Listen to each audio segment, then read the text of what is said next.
Peut-être que là-bas, sous la berge, sous les lilas, là. Donc c'est des endroits que les grosses truites affectionnent particulièrement, puisque sous la végétation, il peut y avoir des tombées d'insectes. Donc c'est des postes magnifiques. Et en particulier, il y a des caches. Donc le poisson n'a pas à faire beaucoup de chemin pour aller se nourrir. Donc c'est possible de prendre une belle truite ici. Il faut essayer tout partout, tout partout, tout partout. Pour que chaque mètre cube d'eau voit votre nerf passer. C'est la seule chance de sortir un beau poisson.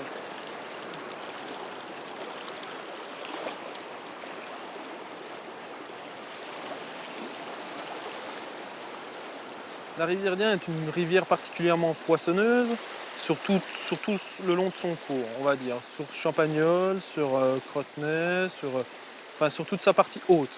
Les affluents sont également très poissonneux, style la Seine, la Lemme, l'Angion. Cette passion est née de la pêche à la mouche, donc d'une rencontre en particulier. Donc j'ai rencontré, grâce à une connaissance de mon papa, j'ai rencontré un homme qui se nomme André Terrier, qui est malheureusement décédé, mais qui m'a légué cette passion, cette façon de voir la rivière autrement que lui avait tout particulièrement. Et j'ai eu la chance de pêcher 10 ans avec lui, 10 merveilleuses années, et il m'a légué tout ça, et je ne le remercierai jamais assez.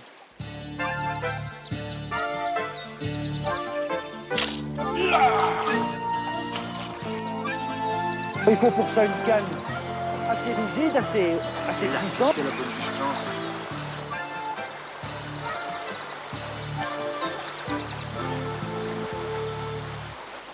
C'est un ombre, oui. Gros ombre tout noir. Ah, bon poisson. J'ai eu la chance d'être initié, et je ne vais pas dire à la pêche, d'être initié au milieu rivière, au milieu aquatique par André. Dès le plus jeune âge, on va dire, parce que moi, mes premières parties de pêche avec lui, c'était pêcher des petits vairons dans la Sorne. Bon, j'avais 5 ans et on était au bord de l'eau, on était là. Et bon, quand je pense à André, j'y pense très souvent quand je suis à la pêche, je ne pense pas à ça, je ne pense pas à tout ce qu'il était capable de faire techniquement, tant en termes de lancer qu'en termes de montage de mouche, je ne pense pas à ça. Moi, ce que je pense quand je pense à André, c'est je pense à une personne qui est dans un milieu qu'il connaissait parfaitement, et pas des connaissances empiriques ou du vécu, parce que lui, il a arpenté toutes les rivières depuis qu'il était tout gamin. Et sa passion, c'était la rivière. Sa passion, c'était de beaux cailloux, retourner des cailloux, trouver des petites larves de trichoptères, me montrer comment se forme un fourreau sur un trichoptère. Et c'était ça, et c'était un tout, c'était une entité. C'est toujours dans cette bordure, sur une largeur d'environ 1 mètre, 1,50 m, 2 mètres maximum, que se trouve le maximum de la vie aquatique sur ces étangs et sur ces lacs. Ah, voilà quelque chose d'intéressant. Il ne s'agit pas d'un insecte d'origine aquatique. Ce n'est pas un insecte à larve aquatique. Il s'agit de la fameuse Bibiomarcie, mouche de la Saint-Marc. Elle éclot fin avril et elle vient de la forêt toute proche. Lorsque ces insectes sont présents, il faut se dire que bien souvent, les pêcheurs à la mouche sèche en sont très satisfaits parce que c'est cette mouche-là qui est prise de préférence par les truites. Je me trouve ici sur les bords de l'Angion, j'ai donc fait mes premières armes en compagnie d'André Terrier. C'est ici donc que j'ai pris ma première truite, précisément sur ma droite, là, un coup fabuleux, où les truites sont assez nombreuses. Donc André m'a emmené ici à l'âge de 13 ans, et ma première sortie de pêche, un samedi après-midi, je m'en souviens comme si c'était hier, nous sommes arrivés là et les truites gobaient énormément. Il y avait beaucoup de poissons de sortie et donc j'ai eu la chance de pouvoir prendre ma première truite ici. Donc c'était le début d'une longue histoire qui a duré une dizaine d'années. Pour pouvoir lancer l'ensemble, eh bien, il y a une technique qu'il faut absolument maîtriser. Sinon on ne peut pas prendre de poisson. Le premier geste, c'était tout simple. Il me prenait la main par derrière, la manière d'un tennisman qui prend son élève. Il s'était retrouvé derrière mon dos, me prenait la main et me guidait dans mon geste, donc la théorie du pêcheur à la mouche. Hein. Admettons, j'ai trouvé un poisson en train de gober, comme on dit, là-bas. C'était pas difficile, on imagine une pendule. Ici on est à midi, là à 11 h, ici à 1 h. 10 heures sur l'avant, 1 heure sur l'arrière. 10 heures sur l'avant, 1 heure sur l'arrière. Donc le premier jet, c'était de trouver cette technique devant 11 heures et de revenir derrière à 1 heure et de bloquer. Là, je suis à la bonne distance. Et ça, on essayait de le faire. Et vu qu'il me tenait avec la canne avec la main, on y est arrivé tout de suite aisément. Là. Eh ben, ça y est, c'est fait. Elle est belle. Et par hasard, en posant la mouche pour la première fois, donc juste le long de ce buisson là que vous pouvez voir, La voilà, elle arrive. une truite a surgi et a pris la mouche. Et c'est comme ça que j'ai pris ma première truite. Et ça, c'est un souvenir mémorable. Elle avait pris mon émergente de mouche de mai. Oups là, voilà.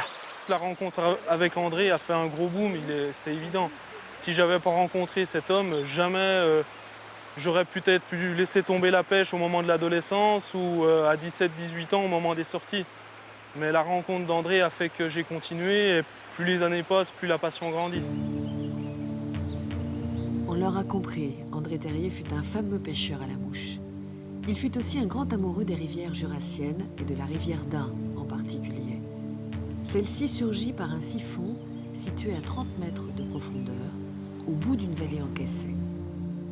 La rivière d'Ain traverse le département du Jura, du nord au sud. Elle est torrentueuse dans sa partie haute, de sa source jusqu'à Pont-du-Navois, qui fut le parcours privilégié d'André Terrier. C'est un beau poisson, ça. Très beau poisson. Là. On va le dépiquer sans lui faire de mal. Et on le remet à l'eau, délicatement. Oh, il est content de retrouver sa rivière.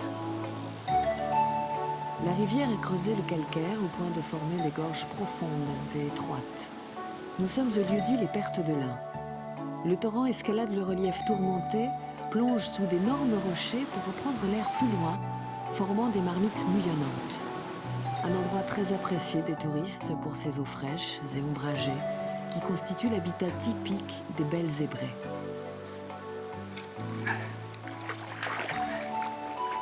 Alors, le truc pour décrocher un poisson, si on risque de l'empoigner, on se mouille la main pour éviter d'altérer le mucus. On le prend sans le serrer, on prend juste la mouche. Il suffit de tenir la mouche, on secoue un tout petit coup et hop. Lorsqu'elle aborde Champagnole, la rivière est large et torrentueuse. Elle coule à 2 pas du centre-ville, au fond d'une petite vallée verdoyante. Comme souvent, ce sont les pêcheurs qui se mobilisent pour l'amélioration de la qualité de l'eau et de la vie piscicole. Ceux de la Gaule champagnolaise ont souvent reçu le soutien d'un voisin très motivé. Oh, c'est un nombre de 35, quoi. André vécut dans le petit village de Crotenay, à quelques kilomètres de Champagnole. Enseignant dans un établissement scolaire, il était toujours prêt à transmettre sa passion. Alors, où est-ce que tu as pris ça? Tiens, je te la redonne. Moi, je crois que c'est quand on est tout petit, tout minot, que cette passion-là va apparaître. Et je crois qu'André, pour ça, avant ses grandes qualités de pédagogue, d'apprentissage de la pêche pour les adultes, avant toutes ses qualités d'homme public, de représentant d'une certaine image de la pêche, André, il avait une qualité qui était, pour moi, une des premières, c'est qu'il c'était un éducateur d'enfants, qui savait comment sensibiliser les gosses, faire que les gosses qui sont au bord de l'eau, comment les amener à retourner un caillou, à regarder des larves, comment les amener à observer des poissons. Et c'est ça, à mon avis, qui va faire qu'un gamin, au jour d'aujourd'hui, va être sensibilisé à la pêche. Moi, j'ai un petit qui a 3 ans, il a pêché déjà un verron. Je ne sais pas s'il s'est bien rendu compte qu'il avait bien pêché un verron, mais il était content, il a remis son verron dans l'eau, on a regardé partir le verron. Bon, cette année, l'eau n'est encore pas très basse, mais il me demande pour y aller. Et on va aller pêcher des verrons, et on va prendre peut-être 50 verrons, on va ramener 5 ou 6 verrons, comme ça maman en aura 2, papa en aura 2, lui il en aura un, et puis le tout petit il en aura un aussi. Et puis voilà. Pour que tout le monde voit bien, je pense que le mieux c'est que vous vous installiez là en face. Vous pouvez tenir vos cannes à la main pour l'instant. Je vais vous expliquer 2-3 petits trucs avant de commencer quand même. À certains moments de l'année, les poissons viennent se nourrir en surface en gobant des insectes naturels. Eh bien nous, on va imiter ces insectes naturels avec des plumes, des poils, etc., monter sur un hameçon et on va aller lancer cet insecte artificiel exactement à l'endroit où justement ce poisson est en train de se nourrir à la surface, en train de gober.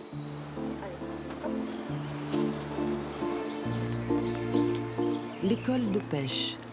Voilà un thème cher à bien des éducateurs d'enfants. Au collège, la pédagogie du détour permet, pour les plus motivés, une initiation qui va bien au-delà du sion et du bouchon d'une canne à pêche. Les enfants, je les emmène à la pêche. Bon, bien sûr, des fois, ça leur plaît pas. Le simple fait, je leur dis on y va, ils sont pas ravis. Puis une fois qu'ils se trouvent là, ils sont bien. Qu'ils pêchent ou qu'ils pêchent pas, en fait, ça n'a pas beaucoup d'intérêt. Quand ils pêchent et puis qu'ils prennent des poissons, ils sont contents pendant le moment que ça dure, quoi que ce soit. Le bon, on commence au verron, parce qu'ils sont petits, puis après, il y aura des évolutions. Mais ils vont aussi se balader derrière, ils vont dans la nature, ils vont regarder, trouver des trucs, s'amuser dans les arbres, voir des insectes qu'ils ne connaissent pas. Donc ils passent un moment intéressant où ils voient des choses.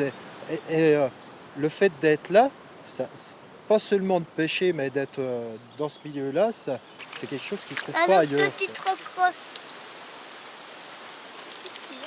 Ça y est. On vit dans un milieu qui est de plus en plus urbain, de plus en plus dénaturé, je dirais. Et il reste des espaces comme ici qui sont encore magnifiques, qui sont encore pas dégradés.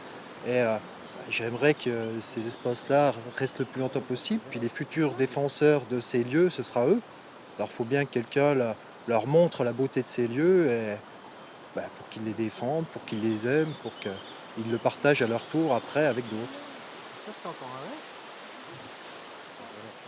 Dans les collèges, la discipline pêche ou pêche à la mouche n'est pas enseignée, c'est pas au programme.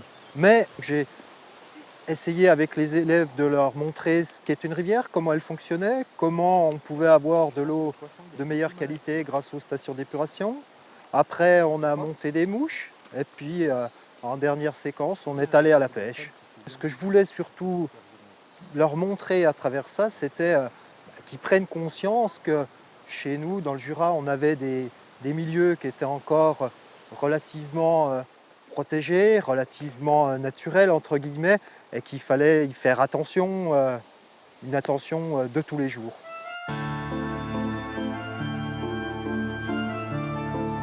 Je vais former ici, au niveau de ce qu'il faut, une belle étendard bleue,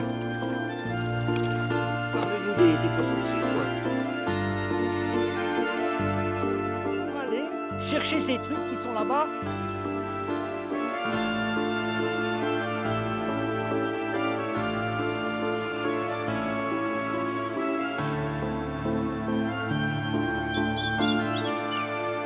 André est un spécialiste de la pêche en eau rapide, ce que je suis en train d'essayer de faire en ce moment. Nous, on appelait ça entre nous la ratafouillette, c'est-à-dire c'est une pêche en nymphe lourde. On essaye de gratter le fond. Et la touche ou la tirée du fil se voit donc dès qu'il y a un petit mouvement de fil qui n'est pas comme d'habitude, il faut que le ferrage suive tout de suite derrière. C'est que le poisson a saisi la nymphe sous l'eau. Donc c'est une pratique qui demande beaucoup d'heures au bord de l'eau. Elle est très exigeante au point de vue concentration et surtout lecture de l'eau. Donc la lecture de l'eau, ça s'apprend sans canne à pêche, parce que quand on a une canne à pêche, on est obsédé par ce qu'on fait, on n'arrive pas à observer la rivière comme il se doit. Donc n'hésitez pas à aller à la pêche sans canne et avoir de nombreuses heures d'observation et vous comprendrez beaucoup plus vite les choses.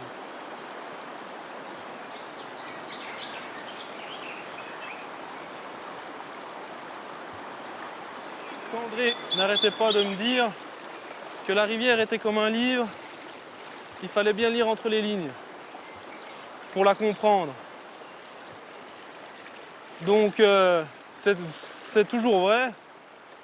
Et pour prendre du poisson, si on n'observe pas sa rivière correctement et qu'on ne lit pas exactement les coulées, etc., où le poisson pourrait se situer, on n'aura aucun résultat. Donc André me répétait assez souvent que s'il devait partir sur une île déserte, il emporterait une nymphe et une mouche. Donc la nymphe, c'est l'alzane. C'est une nymphe à corps un peu marron, avec un sac à l'air en faisan, toute simple, mais qui donne de résultats tout partout et dans toutes les rivières. Autrement, pour la mouche, ce qui s'agit de la mouche, et ça, tous les pêcheurs la connaîtront, c'est l'orange tag. C'est une mouche qui prend truite, ombre. Personnellement, j'ai pris du poisson dans toutes les rivières et lacs de France avec, à utiliser sur plusieurs tailles selon la période de pêche, selon les niveaux d'eau. Mais c'est la mouche très prenante par excellence. Je vais d'abord enrouler ma soie de couleur vert olive jusqu'à la courbure de l'hameçon. Et à la courbure de l'hameçon, je vais fixer quelques fibres de plumes de coque teint en vert. Ça va imiter ça, la queue de la mouche. Ici, il s'agit d'une olive à ailes bleues. C'est une mouche assez petite. Les ailes sont gris bleuté, le corps est vert olivâtre. Et je pense que pour l'imiter, cette mouche, en mouche artificielle, je vais utiliser, montée sur un hameçon numéro 18, cette petite mouche-là. J'avais une relation avec André, donc de disciple, de maître à disciple, mais elle était beaucoup plus forte que ça. Je l'ai considéré avec les années comme mon deuxième père. J'ai jamais eu le temps de lui dire et je le regrette fortement. Mais c'est quelqu'un qui a orienté ma vie, qui m'a légué cette passion, et sans lui, ma vie ne serait peut-être pas celle qu'elle est actuellement. Et je l'en remercierai encore une fois jamais assez. Ah, elle est belle celle-là. C'est une belle truite. Donc elle a pris avec une mouche un peu olive. Elle gobait carrément le long de la berge. Voilà. Donc André, au bout de 2 à 3 années de pêche, m'a un peu poussé vers la compétition, si je puis dire, bien qu'il n'a pas poussé bien fort parce que j'en avais très envie. Car lui était un compétiteur émérite. Il a eu des classements mondiaux et nationaux, donc rien à redire sur lui. Et grâce à lui, j'ai réussi à acquérir quelques titres dont je suis très fier. Mais c'est uniquement grâce à lui. C'est moi qui tenais la canne, mais c'est ses techniques qui pêchaient. Il ne faut pas l'oublier. Donc j'ai été vice-champion de France et champion de France Espoir. Là, voilà, oulala, il va prendre le courant. Là, c'est un ombre, hein. Et c'est un bel ombre. André a commencé très tôt la pêche puisque ses parents étaient instituteurs à Neuvy-sur-Seille. Et très tôt, il a commencé à courir la campagne. Il s'en allait dans la rosière, comme il disait, le matin, nu-pied. Il allait un petit peu mettre les mains sous les pierres pour taquiner les truites. Son père, qui était instituteur, lorsqu'il le voyait rentrer avec les manches mouillées, les avant-bras griffés, c'était pas toujours la fête. Et il a pris sa première truite légale à l'âge de 11 ans au Véron, sur la Seille.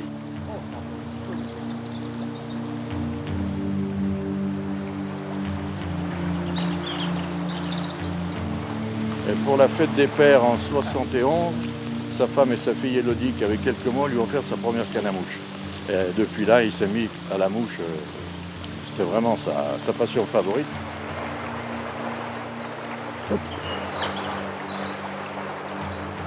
Des années 70, le groupement des pêcheurs sportifs a organisé un championnat de l'ombre sur la basse rivière d'Ain. Et tous les pêcheurs appartenant au mouvement pêcheurs sportifs, même les autres, venaient se mesurer 2 manches d'un critérium, un au mois de juin et l'autre en hiver. Et c'est comme ça que j'ai vu André la première fois dans les années 72-73 comme participant à ce championnat. Voilà. L'équipe de France, ça s'est fait bizarrement, dans la mesure où en 83, j'ai reçu une invitation qui venait par la fédération de casting, la fédération de lancer mouche et pois, qui a transité par la fédération de pêche au cou et qui m'est arrivé. Et j'ai dit, bon, on va faire une équipe de France. Et j'ai pris les gens que je connaissais de la région lyonnaise, en particulier André Terrier, il y avait Piam de Bourg, Goudard de Lyon, Guillemin de Lyon et moi-même de Lyon. Et à ces 5 pêcheurs, nous avons participé pendant 3 ans de suite au championnat du monde. En 83 en Italie, où par équipe nous finissons 2e. À Salamanque en Espagne en 84, où nous finissons 3e par équipe. Et en Pologne, sur la rivière San, où nous avons aussi fini 3e par équipe.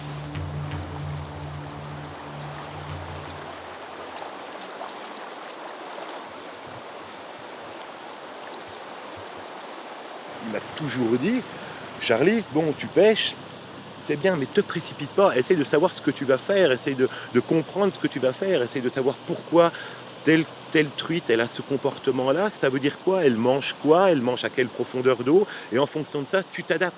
Donc avant tout, cette passion de la pêche, c'est avant tout une passion d'observation. Et puis essayer après, évidemment, d'avoir le geste juste. Et bon, évidemment, c'est la suprême récompense, c'est d'attraper ce poisson, de le leurrer. Mais c'est la finalité, mais l'important, c'est ce qui se passe avant. C'est de connaître ce qui se passe avant pour réussir à être le plus adapté possible dans son geste. C'est ça.